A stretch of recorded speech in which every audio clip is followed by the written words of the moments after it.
Sexual reproduction, ठीक है, this is sexual reproduction, ठीक है। तो सेक्सुअल रिप्रोडक्शन, ठीक है, और सेक्सुअल रिप्रोडक्शन और सेक्सुअल रिप्रोडक्शन में हम डिफरेंस काफी देखे थे, ठीक है। और भी कुछ डिफरेंस जो, तो एक देखेंगे क्या कि सेक्सुअल रिप्रोडक्शन जो है, ठीक है, ये काफी इलाबोरेट है, it is a elaborate, ELABORAT, ठीक है। कॉम्प्लेक्स होता है काफी, कैसा होता है ये, इलाबोरेट तो होता ही है, कॉम्प्लेक्स भी होता है, ठीक है। इसके बाद ये क्या होता है, बहुत धीरे धीरे प्रोसेस है एज कंपेयर टू किसके देख रहे हैं, असेक्सुअल रिप्रोडक्शन के। तो असेक्सुअल रिप्रोडक्शन के कंपैरिजन देखेंगे, ये काफी इलाबोरेट है, काफी डिस्क्रिप्टिव है, ये काफी कॉम्प्लेक्स है, ठीक है। तो it is elaborate, it is complex, ठीक है, इट इज स्लो है, ठीक है। तो हम बताए थे asexual reproduction is a faster process, it is a slow process, तो इट इज अ स्लो, ठीक है। एंड सीक्वेंशियल प्रोसेस होता है, क्या होता है, एंड कैसा, सीक्वेंशियल, एंड सीक्वेंशियल प्रोसेस, ठीक है। सीक्वेंशियल प्रोसेस कहने का मतलब क्या हुआ कि फॉलो सीक्वेंस, ठीक है। सीक्वेंशियल कहने का मतलब जैसे आप ऐसे कह सकते हैं कि सबसे पहले क्या होगा, गेमेटोजेनेसिस होगा। सेक्सुअल रिप्रोडक्शन देखेंगे तो सबसे पहले क्या होगा कि इसमें गेमेटोजेनेसिस होगा, गेमेट बनेगा, मेल गेमेट फीमेल गेमेट, ठीक है। अब ये मेल गेमेट फीमेल गेमेट मिलेंगे तो क्या कहेंगे, गेमेट ट्रांसफर, दोनों ट्रांसफर हुआ और मिले, ठीक है। तो गेमेटोजेनेसिस हुआ, गेमेट बने, गेमेट ट्रांसफर हुआ, दोनों पहुंचे एक जगह, इसके बाद गेमेट पहुंचने के बाद दोनों फ्यूज करेंगे, दैट इज सिनगैमी कहेंगे, ठीक है। फर्टिलाइजेशन भी कहते हैं उसको, सिनगैमी, ठीक है। अब इसके बाद क्या हुआ, जाइगोट बन जाएगा, जाइगोट फॉर्मेशन हुआ, और जाइगोट बन गया फिर क्या हुआ, क्लीवेज होगा, क्लीवेज होगा, एम्ब्रियोनिक डेवलपमेंट होगा, एम्ब्रियोजेनेसिस होगा। तो ये देख रहे हैं क्या हुआ, एक सीक्वेंशियल प्रोसेस है, ऐसे हुआ, ऐसे हुआ, ऐसे हुआ। तो इट इज इलाबोरेट, काफी इलाबोरेट है, ठीक है, and complex, slow and sequential process, ठीक है। असेक्सुअल क्या है, इसका उल्टा कहेंगे, it is not so complex, it is fast, it is not so sequential, ठीक है। नेक्स्ट, जितने भी sexual, all the sexually reproducing organism, ठीक है, ऑल सेक्सुअली रिप्रोड्यूसिंग ऑर्गेनिज्म, ठीक है, डिफर्स, ठीक है, differs to each other, with each other with respect to, ठीक है, with respect to external morphology,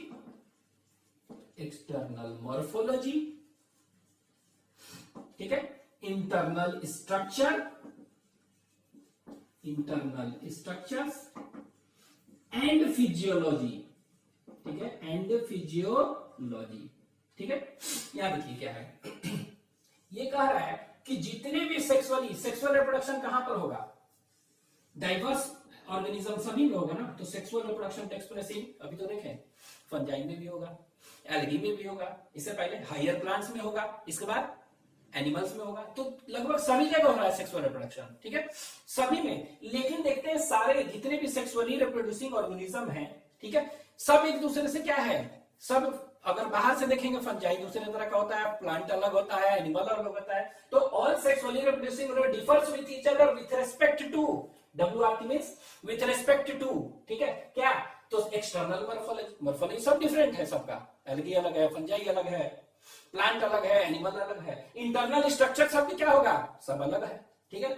इसके बाद फिजियोलॉजी, फंक्शंस करने का फंक्शन जो होता है वो सब अलग है, ठीक है। सारे सेक्सुअल रिप्रोडक्शन करने वाले ऑर्गेनिज्म है, उनमें ये सब क्या है, सब अलग है with respect to each other. लेकिन सभी क्या कर रहे हैं, सभी, बट दे हैव सिमिलर, ठीक है, they have similar patterns of sexual reproduction, ठीक है। लेकिन देखिए इनको देखने में क्या होता है, देखने में सब कैसे हैं, सब अलग हैं, ठीक है, इंटरनल स्ट्रक्चर में अलग, फिजियोलॉजी सबका अलग अलग है। लेकिन सभी का देखेंगे कि पैटर्न ऑफ सेक्सुअल रिप्रोडक्शन अगर देखेंगे तो क्या है, इनमें सब में सेम है। व्हाट इज पैटर्न सेम, क्या है मतलब कि सभी में देखेंगे क्या होगा, एल्गी हो चाहे प्लांट हो चाहे एनिमल हो, सभी में गेमेटोजेनेसिस होगा, गेमेट बनेगा, दोनों गेमेट फ्यूज करेंगे, गेमेट ट्रांसफर होगा, ठीक है। गेमेट ट्रांसफर, किसी में गेमेट ट्रांसफर कैसे होगा, वाटर के थ्रू होता है गेमेट। स्पर्म जो है वाटर में, यहाँ पर एग है और यहाँ पर स्पर्म है, तो किसी में क्या होगा, ये स्पर्म जो है तैर के पानी में जाएगा यहाँ पर और फ्यूज करेगा एक के साथ, ठीक है। कभी कभी क्या होगा, प्लांट में देखते हैं कि पॉलन ट्यूब होता है, जैसे इसमें मेल गेमेट आता है और फीमेल गेमेट के साथ फ्यूज करता है, ठीक है। तो सिंपली हम कह सकते हैं कि इनमें similar pattern of sexual reproduction है। कहने का मतलब गेमेटोजेनेसिस सब में हो रहा है, इसमें गेमेट ट्रांसफर हो रहा है, सब में फ्यूजन हो रहा है, सब में जाइगोट बन रहा है, और सब में जाइगोट बनने का क्या एम्ब्रियो में डेवलप हो रहा है, सब में, तो सब में होता है ना। तो इसीलिए कहा गया कि all sexual reproduction differs with each other in this forms, external for internal physiology, but they have similar patterns of sexual reproduction. That is, they share similar patterns of, they have कह सकते हैं, चाहे they share, कुछ भी कर सकते हैं, they have और they share, दोनों टर्म आप यूज कर सकते हैं। they share similar patterns of sexual reproduction, ठीक है। नेक्स्ट तीसरा पॉइंट, अब किसी भी सेक्सुअली रिप्रोड्यूसिंग ऑर्गेनिज्म, तो सारे सेक्सुअली रिप्रोड्यूस करते हैं, ठीक है। तो लाइफ साइकिल अगर देखेंगे, life cycle of sexually reproducing organism, ठीक है। तो किसी का भी लाइफ साइकिल देखेंगे, ठीक है, सेक्सुअली रिप्रोड्यूसिंग ऑर्गेनिज्म का, तो इसमें 3 फेजेस होते हैं। कितने फेजेस होंगे पूरे लाइफ साइकिल में, 3 फेज होंगे, ठीक है। तो all the sexually reproducing organism passes through 3 phases, ठीक है। तो 3 फेज कौन कौन से हैं, तो ये देखिए 3 फेज, तो 3 फेज जो हो गया, ये हो गया 3 फेज। तो फर्स्ट जो फेज होता है, ठीक है, जो फर्स्ट फेज है, and that phase is known as juvenile phase. क्या कहते हैं उसको, उसको हम कहते हैं जुवेनाइल, ठीक है। This is known as juvenile phase, JUVENILE, juvenile phase, ठीक है। और ये प्लांट को लेकर हम चलेंगे इसको, तो प्लांट में इसको हम क्या कहते हैं, वेजिटेटिव फेज भी कहते हैं। This is also known as vegetative phase, ठीक है। ये दूसरा फेज कौन सा हो जाएगा, तो जुवेनाइल फेज और वेजिटेटिव फेज। दूसरा फेज इज रिप्रोडक्टिव फेज, ये लीजिए रिप्रोडक्टिव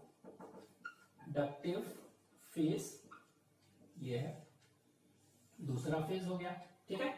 तीसरा जो फेज होता है उसको कहते हैं senescent phase, that is known as senescent, ठीक है। This is known as senescent phase. तो किसी भी ऑर्गेनिज्म का देखेंगे तो 3 फेज होगा, ठीक है।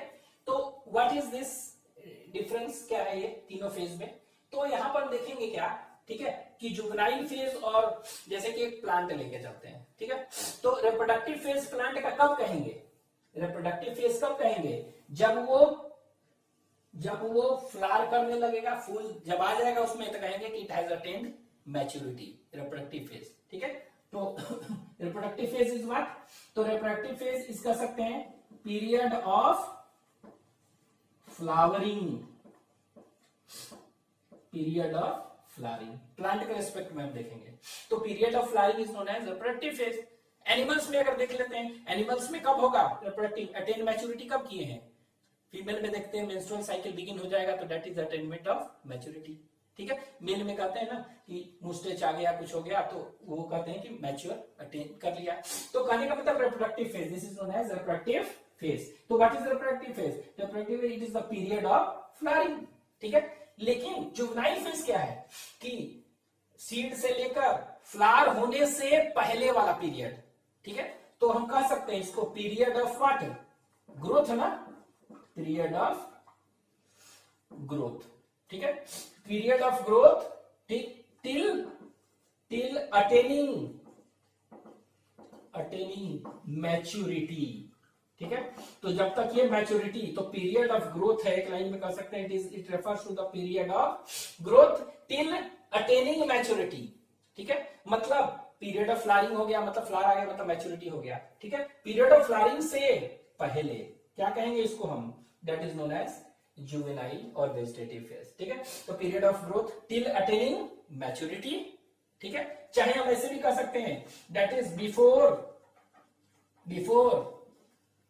प्लांट प्रोड्यूसेस फ्लावर, ऐसे भी कर सकते हैं ना, फ्लावर है उससे पहले वाला सारा जुवेनाइल फेज, ठीक है। तो ये कौन सा फेज हो गया, दिस इज जुवेनाइल और वेजिटेटिव फेज हो गया, ठीक है, इसको हटा देते हैं फेज। दूसरा फेज क्या हो गया, दूसरा फेज इज रिप्रोडक्टिव फेज, ये सेकेंड फेज इज रिप्रोडक्टिव, तो it is the period of flowering. Third जो फेज है वो क्या है, सेनेसेंट। थर्ड फेज को क्या कहेंगे, सेनेसेंट फेज, ठीक है। तो सेनेसेंट मतलब क्या हो, सेनेसेंस कहते हैं ना बुढ़ापा, ठीक है, एजिंग। तो सेनेसेंट मतलब थर्ड फेज हो गया। तो इसको कह सकते हैं क्या कि वैसा फेज, अब धीरे धीरे क्या हुआ, पीरियड ऑफ ग्रोथ हुआ टिल अटेनिंग मैच्योरिटी, ठीक है। दूसरा कह सकते हैं पीरियड ऑफ फ्लावरिंग हुआ, फूल दिया, ठीक है। और फिर क्या हुआ, फूल देने के बाद फिर क्या होगा, फूल दिया और फिर इसके बाद क्या होगा, धीरे धीरे इसमें मेटाबॉलिक एक्टिविटी क्या हो गया, कम हो गया, बूढ़ा हो गया, पत्ता सूख के गिरने लगा, इस तरह लास्ट में मर गया। तो इसको कह सकते हैं पीरियड ऑफ, ठीक है, period of decreased metabolic activity, period of decreased metabolic activity. अब देखिए इसमें जो भी मेटाबॉलिक एक्टिविटीज थे सब क्या हो गया, धीरे धीरे कम हो गया, ठीक है। अभी ये क्या होगा, period of decrease metabolic activity मतलब क्या हो गया, मतलब कि ये बुढ़ापा हो गया, सेनेसेंस हो गया, सेनेसेंस, बुढ़ापा, एजिंग हो गया, और फाइनली क्या हो जाएगा, फाइनली डेथ हो जाएगा, ठीक है। तो ये हुआ, तो फ्लावरिंग, रिप्रोडक्टिव और पीरियड ऑफ ग्रोथ, इससे पहले फ्लावर से पहले जितने भी जुवेनाइल, उसके बाद सेनेसेंस, ठीक है।